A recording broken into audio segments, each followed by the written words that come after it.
طور سے لوگ سمجھتے ہیں رسمی لحاظ سے چونکہ 15 اگست ہے آزادی کے عنوان پر بولنا چاہیے. ہم یہ سوال کرتے ہیں بالکل بولنا چاہیے اور ہم بول بھی چکے ہیں. آزادی کے عنوان پر اپنا اسی ممبر سے کیا گیا بیان موجود ہے اور سنتے بھی ہیں لوگ. لیکن ہمیں یہ سوچنا چاہیے آزادی جب بھی 15 اگست آئے 26 جنوری آئے تو مسجدوں میں ممبروں پر مدرسوں میں اسکولوں میں جھنڈا لہرا کر 2-4 جملے ہمارے اکابر اسلاف اور فریڈم فائٹرز کے بارے میں کچھ بول کے اور جنگنا پڑھ کے نکل جانا یہ آزادی کا حق ہے. 79ویں آزادی ہم منا رہے ہیں اس سال. اس کے باوجود بھی کیا ملک آزاد ہوا؟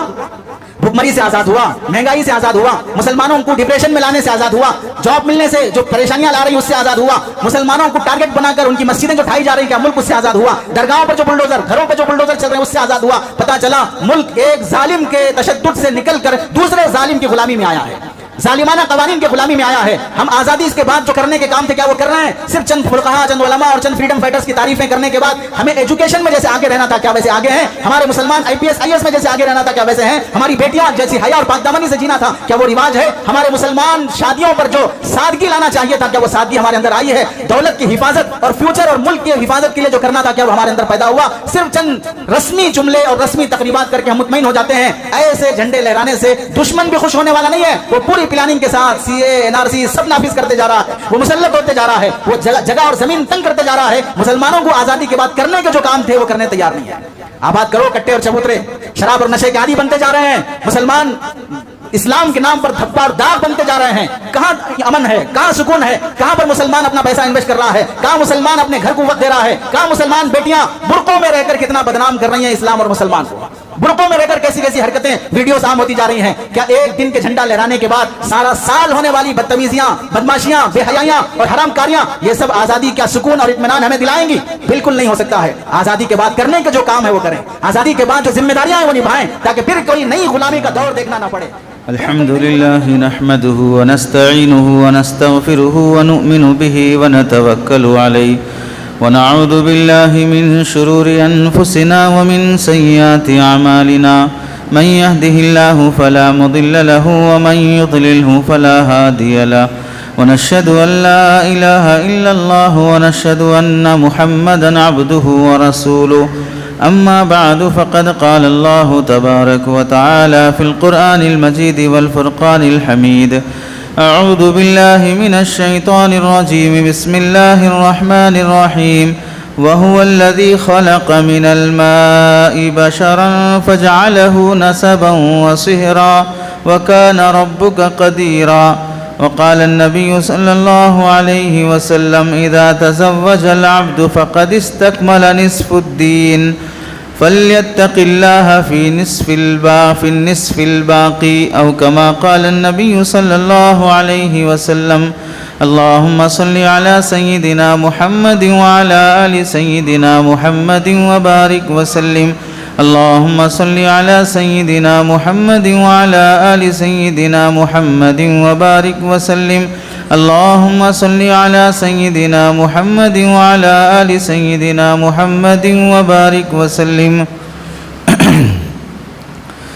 میرے محترم عزیزوں, بزرگوں اور دوستوں, قرآن مجید کی آیت اور حدیث پاک کی روشنی میں آپ حضرات کے سامنے جس عنوان پر گفتگو کرنی ہے وہ ہے ہمارے سماج کے لیے بہت اہم عنوان اور ہمارے کانوں کے لیے ایک نیا عنوان بھی ہے جس پر ہم بہت کم توجہ دیتے ہیں.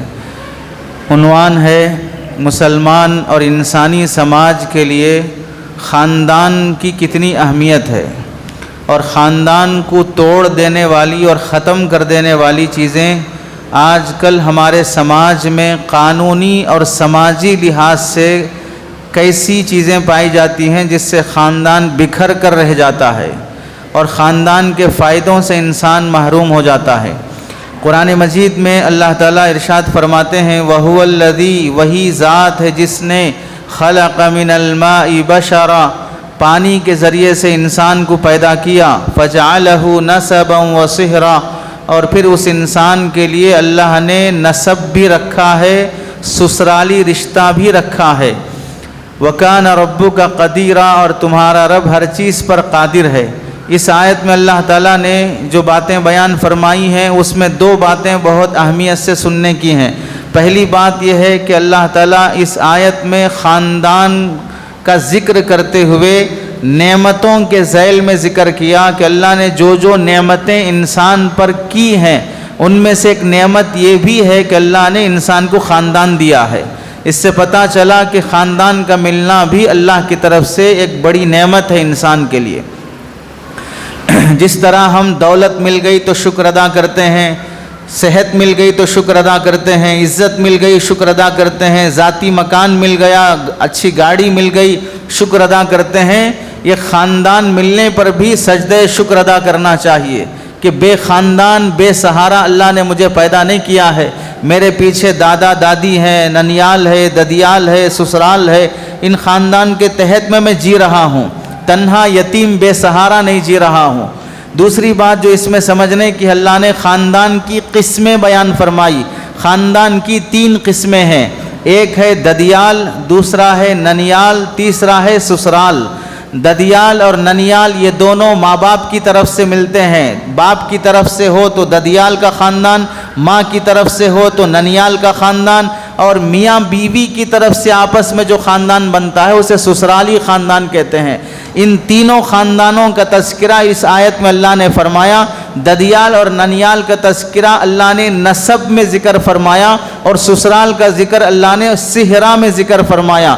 فَجَعَلَهُ نَسَبًا وَصِہرًا، نسب میں ددیال اور ننیال دونوں آ گئے، اور صہرا میں اللہ نے سسرالی خاندان کا ذکر فرمایا۔ اس سے معلوم ہوا ددیال کی طرف سے ملنے والے رشتہ دار، چاچا، تایا، پھوپھی، یہ سب بھی ہمارے لیے بڑی نعمت ہیں۔ ننیال کی طرف سے ملنے والے رشتہ دار، خالہ، ماموں، یہ بھانجے، یہ سب بھی بڑی نعمت ہیں اللہ کی طرف سے۔ سسرال کی طرف سے ملنے والی نعمتیں جیسے نسبتی برادر، نسبتی بہن، ادھر دیور جیٹ، یہ ساری چیزیں بھی اللہ کی طرف سے انسان کے لیے بڑی نعمت ہے۔ حدیث میں اللہ کے نبی علیہ السلام فرماتے ہیں اذا تزوج العبد فقد استکمل نصف الدین، جب بندہ نکاح کر لیتا ہے تو اس کا آدھا دین مکمل ہو جاتا ہے۔ فلیتق اللہ فی النصف الباقی، اب اس انسان کو چاہیے کہ اپنے بقیہ آدھے دین کی حفاظت میں اللہ کا ڈر اور تقوی پیدا کرے۔ اس میں غور کرنے کی بات یہ ہے کہ انسان بہت سے کام، ضرورتیں، خواہشات پوری کرتا ہے، لیکن ان تمام خواہشات میں اللہ نے صرف نکاح کو یہ فرمایا کہ وہ آدھا دین ہے۔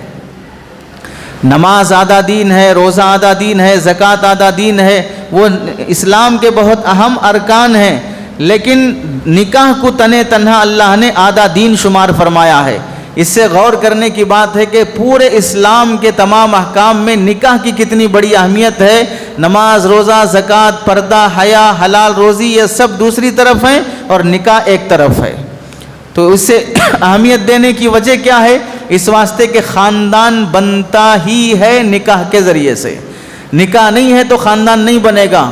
نکاح نہیں ہوا لڑکا لڑکی کا تو آپس میں میاں بیوی نہیں بنیں گے، کوئی سالہ نہیں ملے گا، کوئی سالی نہیں بنے گی، کوئی نانا ملے گا نہیں، کوئی دادا نہیں ملے گا، نہ کوئی چاچا، نہ کوئی ماموں، نہ کوئی خالہ، کوئی رشتہ نہیں بنتا ہے جب تک نکاح نہیں ہوتا ہے۔ اس واسطے اللہ نے نکاح کو آدھا دین قرار دیا کہ خاندان نکاح کے ذریعے سے ملتا ہے، اور نکاح کے ذریعے سے انسان ایک بڑے گناہ جو نکاح کا اپوزٹ ہے، زنا، اس سے بچ سکتا ہے۔ تو اللہ نے اس نکاح کو زنا کے مقابلے میں بھی گویا کہ فرمایا کہ آدھا دین ہے، اور زنا سے خاندان بکھر جاتا ہے، نکاح سے خاندان پنپتا ہے، بنتا ہے، تو نکاح کی اہمیت بیان فرمائی۔ خاندان کے سلسلے میں چند بنیادی باتیں ہمیں سمجھنا چاہیے۔ خاندان انسانوں کو ملتا ہے، حیوانوں کو نہیں ملتا ہے۔ اسی واسطے آپ دیکھیں کہ خاندان کے سلسلے میں انسانوں کو اللہ نے جو نعمت نوازی ہے، وجہ یہ ہے کہ اللہ نے تمام مخلوقات میں انسان کو بہت مکرم اور معزز بنایا۔ چنانچہ قرآن مجید میں فرمایا لقد خلقنا الانسان فی احسن تقویم، انسان کو پوری کائنات میں بہت خوبصورت بنایا ہے۔ اور کہیں اللہ نے فرمایا وَلَقَدْ كَرَّمْنَا بَنِي آدم، انسان کو ہم نے عزت والا بنایا ہے۔ اس عزت کی وجہ سے، اس خوبصورتی کی وجہ سے اللہ نے انسانوں کو خاندان دیا ہے، جانوروں کو خاندان نہیں دیا ہے۔ اسی واسطے انسان کا چاچا، ماموں، خالہ، پھوپھی، نانی، دادی سب رہیں گے، لیکن کسی جانور کا کوئی نانا، ماموں، خالہ، پھوپھی، تایا، چاچا، سالہ، سالی کوئی نہیں رہیں گے، اس واسطے کہ جانوروں میں خاندان کا سسٹم نہیں ہے، انسانوں میں خاندان کا سسٹم ہے۔ کیوں نہیں ہے جانوروں میں خاندان کا سسٹم؟ خاندان بنتا ہے نکاح کے ذریعے سے، نکاح کا سسٹم انسانوں میں ہے، جانوروں میں نہیں ہے۔ کوئی کتا، گدھا، بلی نکاح نہیں کرتے، سہاگرات نہیں مناتے، فرسٹ نائٹ نہیں ہوتی، ان کی ڈیلیوریوں کے لیے کوئی ہاسپٹل نہیں رہتا، نکاح کا سسٹم وہاں نہیں ہے، خاندان کا سسٹم بھی وہاں پر نہیں ہے۔ پتہ چلا اسلام میں خاندان بننے کے لیے نکاح بہت بنیادی حیثیت رکھتا ہے۔ دوسری بات، خاندان کی ضرورت انسان کو ہے، جانور کو نہیں ہے۔ وجہ کیا ہے؟ انسان کمزور پیدا کیا گیا ہے، دوسری مخلوقات انسان کے مقابلے میں طاقتور پیدا کی گئی ہے۔ قرآن میں اللہ تعالیٰ فرماتے ہیں خلق الانسان ضعیفا، انسان کمزور پیدا کیا گیا ہے۔ دوسری مخلوقات کے بارے میں اللہ نے کمزور مخلوق کا ذکر نہیں فرمایا، انسان سے فرمایا کہ کمزور مخلوق ہے۔ بظاہر دکھتا ہے کہ انسان چاند پر پہنچ رہا ہے، سمندروں کی گہرائی میں جا رہا ہے، پوری دنیا کو ٹیکنالوجی کے ذریعے سے اپنی مٹھی میں کر رہا ہے، اس کے باوجود بھی کمزور ہے۔ ایک رگ فیل ہو جائے تو پوری دنیا اس کے ہاتھ سے نکل جاتی ہے، دماغ کی ایک رگ کمزور ہو جائے تو پورا خاندان ہاتھ سے نکل جاتا ہے، پوری دولت چھوٹ جاتی ہے۔ پتہ چلا بہت کمزور انسان ہے۔ دیکھیں فطری طور پر بھی دوسری مخلوق پیدا ہونے کے بعد، ڈیلیوری کے بعد چلنے، کھانے، اپنا چارہ چگنے کے لیے چند دن، چند مہینے لگتے ہیں بس۔ مرغی کا چوزا 21 دن میں پیدا ہو جائے گا، 2 دن میں چلنے کے اور چگنے کے قابل ہو جائے گا، لیکن انسان پیدا ہونے کے لیے 9 مہینے لیتا ہے، آنکھ کھولنے کے لیے چند گھنٹے لیتا ہے، بات کرنے کے لیے 1-2 سال لے لیتا ہے، چلنے اور دوڑنے کے لیے تو انسان اور سال لیتا ہے، عقل پوری آنے کے لیے تو 15 سال لگ جاتے ہیں، اور زندگی بھر کسی نہ کسی کے مشورے، ہدایت اور گائیڈ کا ضرورت مند رہتا ہے۔ بغیر کسی انسان کے سہارے کے انسان نہیں جی سکتا۔ بلی کو، کتے کو، جانور کو، گدھے کو، بیل کو، بھینس کو بتانے کی ضرورت نہیں ہے، یہ کھاؤ یہ مت کھاؤ، ایسے چلو ایسے مت چلو، یہاں بیٹھو یہاں مت بیٹھو، ان کو سب بتانے کی ضرورت نہیں ہے۔ انسان کو کھانا کیسے، دھونا کیسے، نہانا کیسے، پہننا کیسے، بولنا کیسے، ہر چیز سکھانی پڑتی ہے۔ پتہ چلا جانور سکھائے بغیر بھی سیکھ لیتے ہیں، انسان موت تک سیکھنے کا محتاج ہے۔ یہ کمزور پیدا کیا گیا ہے، اور کمزور کو سہارے کی ضرورت پڑتی ہے، جو کمزور نہیں ہے اسے سہارے کی ضرورت نہیں پڑتی ہے، اور سہارا انسان کے لیے خاندان ہوتا ہے۔ اس واسطے اللہ نے انسانوں کے لیے خاندان رکھا ہے۔ آپ دیکھیں اگر انسان پیدا ہو، تیسری بات، انسان کے لیے خاندان کی ضرورت اس واسطے بھی پڑتی ہے کہ انسان انس سے نکلا ہے۔ انس کے معنی ہے پیار محبت۔ پیار محبت کی ضرورت دوسری مخلوقات میں سب سے زیادہ انسان کو ہوتی ہے۔ اسی واسطے جب کسی کے گھر میں ڈیلیوری ہو، پہلن بچہ ہو رہا ہو، ددیال کے رشتہ دار بھی آ جاتے ہیں، کوئی پیمپر لاتا ہے، کوئی چھوٹے کپڑے لاتا ہے، کوئی جھولا لاتا ہے، کوئی کھلونے لاتا ہے۔ ننیال والے تو ساتھ دیتے ہی ہیں، سسرال والے بھی آپس میں خوش ہوتے ہیں۔ ڈیلیوری کے موقع پر ہر آدمی کا انسان کو پیار ملتا ہے، لیکن کسی جانور کے یہاں بچہ پیدا ہو رہا ہو، مرغی کے انڈوں سے چوزے نکل رہے ہیں، ددیال والے آ گئے، ارے ہم چوزے دیکھنا چاہ رہے ہیں۔ ننیال والے آ گئے، ہم انڈے سے چوزے دیکھنا چاہ رہے ہیں۔ بھینس جب بچہ جنم دے رہی ہے، بکری بچہ جنم دے رہی، خاندان پورا جمع ہو گیا کہ ہم بکری کا بچہ ڈیلیوری کے موقع پر بکری کو پیمپر لا کے دے رہے ہیں، جھولا لا کے دے رہے ہیں۔ جانوروں میں کوئی ڈیلیوری کے موقع پر خاندان کا پیار نہیں ملتا، نہ کبھی سنا ہوگا۔ خود ان کے خاندان، ان کی برادری میں، یعنی بکری جنم دے رہی، چند بکرے جمع ہو گئے اور دوسری بکریاں جمع ہو گئی ڈیلیوری دیکھنے کے لیے، ایسا جانوروں میں نہیں ہوتا ہے۔ وجہ کیا ہے؟ انہیں پیار کی اتنی ضرورت نہیں ہے جتنا انسان کو ضرورت ہے۔ اسی واسطے اگر ڈیلیوری کے موقع پر بکری بچہ جنم دے رہی ہے، بکرا ساتھ نہیں ہے، کتیا بچہ جنم دے رہی ہے، کتا ساتھ نہیں ہے، مرغی انڈے سے چوزے نکال رہی ہے، مرغا ساتھ نہیں ہے، کسی کو افسوس نہیں ہوگا۔ لیکن لڑکی بچہ جنم دے رہی ہے اور باپ کا انتقال ہو چکا ہے، سب افسوس کریں گے کاش باپ ہوتا تو کتنا اچھا رہتا، بے سہارا ہو گیا بچہ، یتیم ہو گیا۔ لڑکی ڈیلیوری دینے کے بعد خود ماں کا انتقال ہو گیا تو سارا خاندان روئے گا، بیچاری بچہ جنم دے کے انتقال ہو گئی، تو پتہ چلا کہ سہارا اور پیار کا محتاج انسان ہے، اس واسطے پیدائش کے موقع پر خاندان اسے ساتھ دیتا ہے، اسے پیار کرتا ہے۔ اسی واسطے دیکھیں آپ صلی اللہ علیہ وسلم جب دنیا میں تشریف لائے اور پیدا ہوئے تو حضرت دادا عبد المطلب کعبۃ اللہ میں اللہ سے دعائیں مانگ رہے ہیں، اور خوشخبری ملنے پر دل سے اتنا خوش ہو رہے ہیں کہ مجھے پوتا پیدا ہوا ہے، مجھے پوتا پیدا ہوا ہے، اس پر خوشی منا رہے ہیں۔ چاچا ابو لہب پیدا ہو، حضرت محمد صلی اللہ علیہ وسلم پیدا ہونے پر خوشی میں باندی آزاد کر رہا ہے۔ پتہ چلا خاندان میں اولاد ہوتی ہے تو چاچا ماموں ان سب کو خوشی ہوتی ہے، اور اگر جانوروں میں کوئی بھی پیدا ہو، کوئی بھی مر جائے، کبھی ایسا سنا نہیں ہوگا کہ ہمارے گھر میں آج کتی نے بچہ جنم دیا اس واسطے اس کا برتھ ڈے منا رہے ہیں، اس کا کیک کاٹا جا رہا ہے، ایسا نہیں ہے۔ وجہ کیا ہے کہ خاندانوں کی ضرورت انسانوں کو ہوتی ہے، کیونکہ وہ پیار کا محتاج ہوتا ہے۔ چوتھی بات، خاندان کے بغیر انسان بے سہارا ہے۔ اگر کسی کا خاندان نہیں ہوگا، مثلا یہاں تک بھی سمجھ لیجئے کہ اگر کسی کے گھر میں صرف اکیلا لڑکا پیدا ہوا، اب اس کے بعد بچے نہیں ہو رہے ہیں، لڑکی پیدا ہوئی اور اس کے بعد بچے نہیں ہو رہے ہیں، ماں باپ بھی پریشان رہیں گے، اور ایک بچہ ہو گیا تو اچھا رہتا، اور ایک بچی ہو گئی تو اچھا رہتا۔ یہ بڑا ہونے کے بعد بھی تنہائی محسوس کرے گا، میں اکیلا ہوں صاحب، پورا گھر مجھے ہی سنبھالنا پڑے گا، میرا کوئی بھائی نہیں ہے، میری کوئی بہن نہیں ہے۔ تنہا ہونے کے باوجود بھی انسان بے سہارا اپنے آپ کو محسوس کرے گا۔ اسی واسطے آپ دیکھ لیجئے اگر کسی بچے کے یہاں نہ ددیال ہے، نہ ننیال ہے، نہ چاچا ہے، نہ ماموں ہے، نہ پھوپھی ہے، نہ خالہ ہے، تو پھر اس صورت میں انسان کا حفاظتی حصار ختم ہو جاتا ہے، حفاظتی حصار ختم ہو جاتا ہے۔ میں پیدا ہوا لیکن میرا کوئی چاچا نہیں ہے، کوئی تایا نہیں ہے، میں کس کو دادا بولوں، کس کو ماموں بولوں، کس کو خالو بولوں، کوئی ہے ہی نہیں ہے، تو انسان اپنی زندگی میں بے سہارا محسوس کرے گا۔ حتیٰ کہ انسان اگر وہی بچہ جوان ہو جائے، جوانی کے بعد اگر اسے بیوی نہ ملے، 25 سال ہو گئے، 30 سال ہو گئے، پھر بھی باپ ہیں، ماں ہیں، بہن ہیں، پھوپھو چاچا سب ہیں، جوانی کی دہلیز پر قدم رکھا، اب پھر بھی اپنے آپ کو اکیلا محسوس کرے گا جب تک کہ بیوی نہ مل جائے۔ اسی واسطے اللہ کے نبی نے فرمایا مسکینن مسکینن مسکینن، وہ آدمی یتیم بیچارہ غریب ہے۔ کون؟ جس کی کوئی بیوی نہیں ہے، وہ لڑکی بیچاری ہے، اسے کوئی چارہ نہیں مل رہا ہے۔ کون؟ وہ لڑکی جس کا کوئی شوہر نہیں ہے۔ پتہ چلا انسان بالغ ہونے، بڑا ہونے کے بعد بھی اکیلاپن محسوس کرتا ہے، شوہر کے بغیر، بیوی کے بغیر۔